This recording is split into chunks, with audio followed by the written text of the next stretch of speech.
Dear viewers, প্রীতি ও শুভেচ্ছা নিন। এই মুহূর্তে যে বিষয়টি নিয়ে কথা বলতে যাচ্ছি সেটা হচ্ছে, আপনারা সবাই জানেন ইতোমধ্যে রমজানের ছুটিতে শিক্ষা প্রতিষ্ঠান বন্ধ হয়ে যাচ্ছে এবং এই ছুটিটা অনেক দীর্ঘদিনের ছুটি, প্রায় 40 দিনের ছুটি।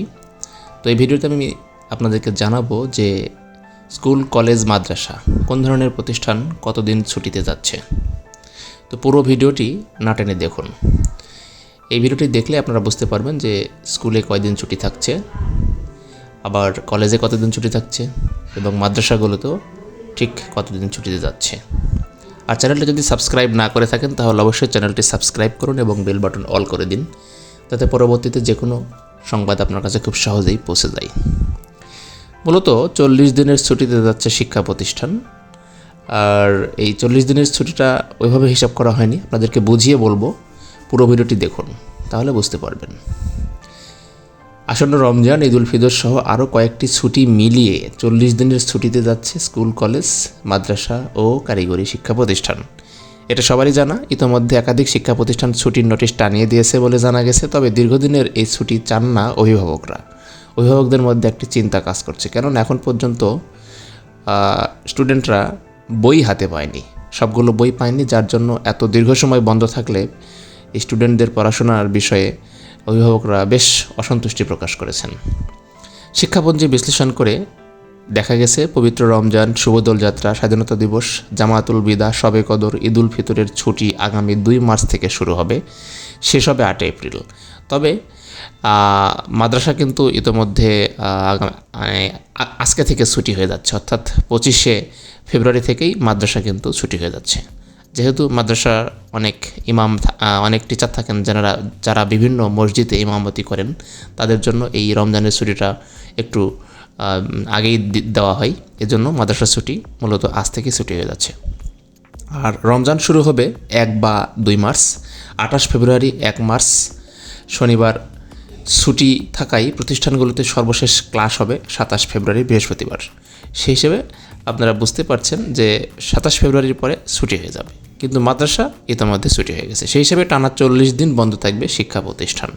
40 দিনের এই বিষয়টি নিশ্চিত করে মাধ্যমিক ও উচ্চ মাধ্যমিক শিক্ষা অধিদপ্তরের উপপরিচালক জানিয়েছেন, নানা ছুটি মিলে প্রায় 40 দিন বন্ধ থাকবে।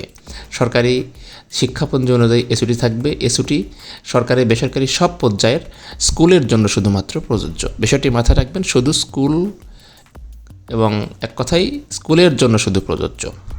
এদিকে টানা 40 দিনের শিক্ষা প্রতিষ্ঠান বন্ধ চান না অভিভাবক। সোমবার এই একটি সংবাদ বিজ্ঞপ্তিতে তারা জানিয়েছেন যে 20 রমজান পর্যন্ত স্কুল, কলেজের শ্রেণী কার্যক্রম পরিচালনার তার অনুরোধ জানিয়েছেন, কিন্তু যেহেতু শিক্ষাপঞ্জিতে এটা নেই সেহেতু শিক্ষকরা এটা মানবে না। তাছাড়া শিক্ষকরা, আপনারা জানেন যে তাদের জাতীয়করণের বিষয়টি নিয়ে এবং উৎসব ভাতা, বাড়ি ভাড়া এবং চিকিৎসা ভাতা সরকারের নিয়মে প্রাপ্তির জন্য তারা এখন ঢাকাতে আন্দোলনরত অবস্থায় রয়েছে এবং তারা ওয়েট করছিলেন যে এই ছুটিটা হয়ে গেলে তারা প্রতিষ্ঠান একেবারে বন্ধ করে দিয়ে ঢাকায় রাজপথে নামবেন তাদের দাবি দাওয়া আদায়ের জন্য। তো এটাই হলো মূলত আপডেট। তো আপনাদেরকে আমি এখন বলছি যে আসলে কোন প্রতিষ্ঠান কতদিন বন্ধ থাকবে। মূলত মাদ্রাসাগুলো 25শে ফেব্রুয়ারি থেকে ছুটি শুরু হবে এবং সেটা 7 এপ্রিল পর্যন্ত বন্ধ থাকবে। আর হাই স্কুলগুলো সাধারণত এই 1 বা 2রা মার্চ, কিন্তু মূলত 27 তারিখ থেকেই ছুটি হয়ে যাবে এবং সেটা 8 এপ্রিল পর্যন্ত বন্ধ থাকবে।